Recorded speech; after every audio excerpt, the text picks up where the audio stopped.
Morning বন্ধুরা আজকে এক সপ্তাহ পরে পায়রাগুলোকে একটু পটাশ জলে স্নান দিচ্ছি। একটু পটাশ জল দিয়ে দিলাম। পায়রাগুলো এক এক করে সব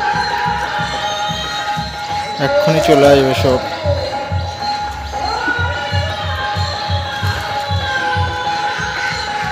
এই অ্যাকচুয়ালি পটাশ জলে সবসময় স্নান দিই না, এক সপ্তাহ মোটামুটি এক সপ্তাহ পর পর একদিন প্লেন জল, একদিন পটাশ জল, এরকমভাবেই স্নান দেওয়া হয়।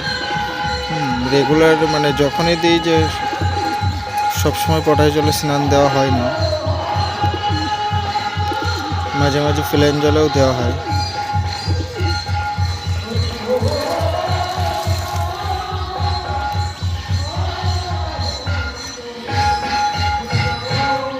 তো সব পায়রাগুলো চলে এসছে, অনেক মজা করে স্নান করছে বেশ। এই সপ্তাহটা একটু লেটে স্নান দিয়েছি, কারণ এই কদিন একটু ওয়েদার খারাপ ছিল বলে স্নান দেওয়া হয়নি।